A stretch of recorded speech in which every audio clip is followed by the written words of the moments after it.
My favorite team of villains in Marvel is the Sinister Six, and this is a custom minifigure display stand with exactly 6 slots to fit every original member of the Sinister Six. So today I'm going to be buying the best rated LEGO Spider-Man sets to see if I can complete my OG Sinister Six display, as well as I'm also going to be reading 1-star reviews that are left on these sets to see if I can disprove those negative reviews, and if I can't, then I also have to leave a 1-star review on the set. The first set is this Rhino and Sandman set, and Jake said, "I hate that it costed $50, but I'm not sure if it's worth it. It's amazing, I love the minifigures." I mean, he folded under zero pressure. I mean, he didn't even finish his sentence before he switched up. Brian said, "Okay." Now, I don't think Brian knew he didn't have to write a review. I mean, no one was forcing you, Brian. You didn't have to say anything if you didn't want to. This set is the only one with this version of Spider-Man in it to get dual molded legs, which is crazy because this same figure is in more expensive sets. The first Iron Spider is also in this set, which is cool, but I think this newer version is better. This Sandman is also the first one ever and is still personally my favorite, but this one is a close second. And the last figure is Rhino, who is really just this random guy in a suit, but I think the Rhino mech is awesome. It's still my favorite version of the Rhino because this one is trash, and this new one is better, but it's still not as cool as the original. The set is pretty cool with some diamonds under some sand, and with it being a construction site, Sandman is pretty much the whole set. He has this big hand to grab Iron Spider on one side of the build and another hand on the other side. It also comes with this cool crane with a boulder on the end of it, so this might actually be a demolition site. But now as for Jake's review, I'm gonna say it's worth it. And he also said the set was $50, but it was actually $40 whenever it came out, so his review is disproven. As for Brian's review, I'm not sure I can even disprove that, but I like this set. Whenever I was a kid, my favorite part of the set was this crane.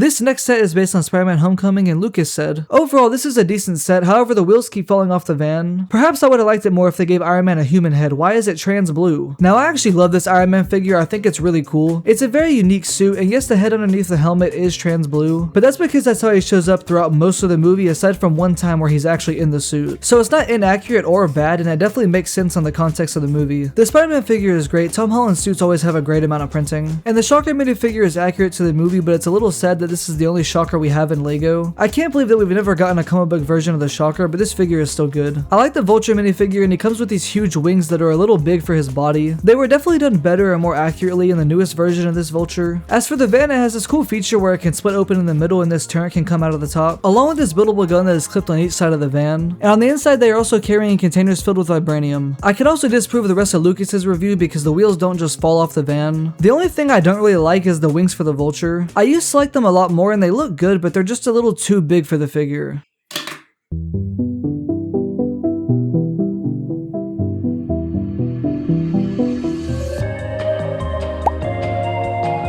This set based on Spider-Man Far From Home is actually my favorite one of the 4 sets based on this movie. And for the reviews, I couldn't really find any negative reviews. It was just a bunch of people saying like it was okay. As for the set, it has this Peter Parker minifigure with his suit poking out of his clothes, and this awesome half-on Spider-Man mask piece. The MJ minifigure is boring. I mean, she doesn't look bad, but there's not much to talk about. As for the Mysterio, these 3 sets were the first time LEGO ever released a Mysterio minifigure, which I know it isn't entirely accurate and was done better a few years later, but I actually prefer the all-green suit even if it's technically inaccurate. The Hydro Man is a pretty simple figure. It comes with this big water build that looks good, but I'm surprised that they didn't make it where it could spin. As for the main build of the set, I feel like this could in a way be a display set. I know it technically isn't, but I think it looks cool. It has this nice simple bridge and a little cafe. I just think it's a very unique Spider-Man set, and while I don't think everyone would like it, I think it's pretty cool. I mean, personally, I would take this over a Spider-Man car or mech any day.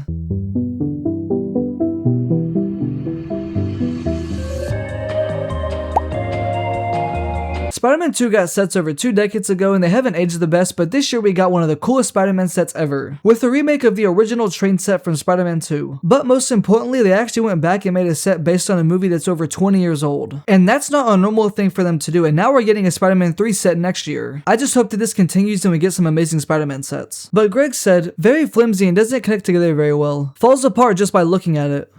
Well, I hope not. This set comes with a battle damaged Tobey Maguire Spider-Man, which I think was cool, and I'm glad that they did that instead of just re-releasing the same one from the No Way Home set. And there's also this Aunt May along with the J. Jonah Jameson, which I feel like he's a weird inclusion, but whatever. I like the Dog Hawk, it's a good figure, and it's a more accurate version than the original one and the one from the No Way Home set. I love the tentacles that they built for him. They're a lot better than some of the other ones that we've gotten. And now the train is a mirror build on both the inside and the outside, but it gets the job done and looking like a subway train. And it's such an upgrade from the original. They also include some extra pieces so that you can switch the piece out on the wheels and allow the train to turn. And I mean, this set is cool. I mean, it's a little expensive, but I primarily love it for what it's based on. I just hope that they continue this trend and we get a set based on the first movie. I mean, we're already getting one based on the third, as well as some sets based on the Amazing Spider-Man movies. I can also disprove Greg's review because the set is not flimsy and... oh, hold on.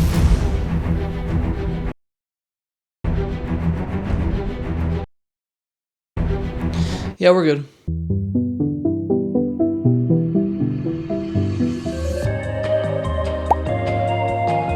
The biggest No Way Home set was a crazy set whenever it first released. And for the reviews, every 1-star review just said the same thing. They all just said that the set was too small, so we'll have to see. But to start off, it included so many figures. Although the Tom Holland figure was a repeat along with the Doctor Strange, they were both still good figures. The MJ and Ned are nice inclusions, but where the figures really get interesting are with the first ever Tobey Maguire Spider-Man figure in over 20 years. Along with the first ever Andrew Garfield Spider-Man ever released to the public, as there was technically another one, but it was only a Comic-Con exclusive. The Doc Ock is a great figure, although inaccurate, and the Electro is one of the coolest figures in the set, but the same cannot be said for the Green Goblin, who I think is such a letdown with no leg printing. I don't generally care that much about leg printing, but if you look at the suit in the movie, I just feel like this figure needed it. I wish they would have just taken the MJ and Ned out and used that part of the budget to give Green Goblin some leg printing. It's just such a wasted figure in my opinion. The build is on this black circular display stand. It has a bunch of scaffolding and a big Statue of Liberty head. I think it looks great, and on top of the head it can be opened to reveal this depressing representation of Sandman, and the back can also be opened to reveal this portal to the Sanctum Sanctorum. As for disproving the reviews, I don't think the set is too small. However, I do think the set could have been $10 or $20 cheaper.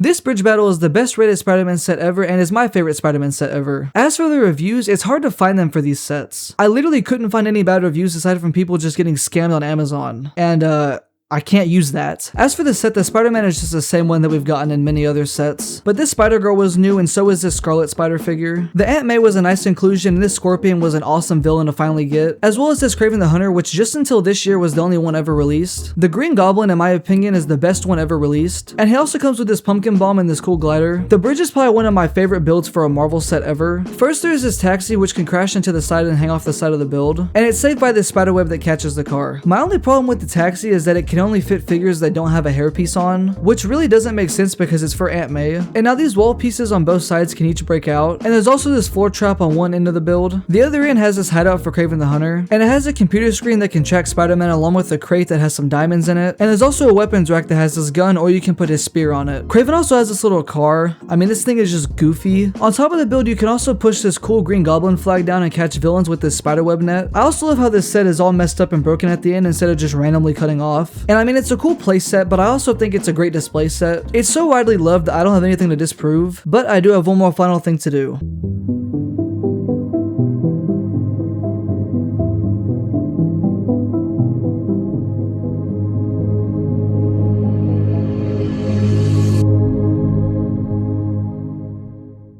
I hope you guys enjoyed this video. It was fun to see what the best rated Spider-Man sets were, even though I think we can all agree that there are definitely a lot of good sets that were not in this video. So if you guys want to see a part 2, let me know. But anyways, thanks for watching, and if you enjoyed, consider watching another video on the end screen now.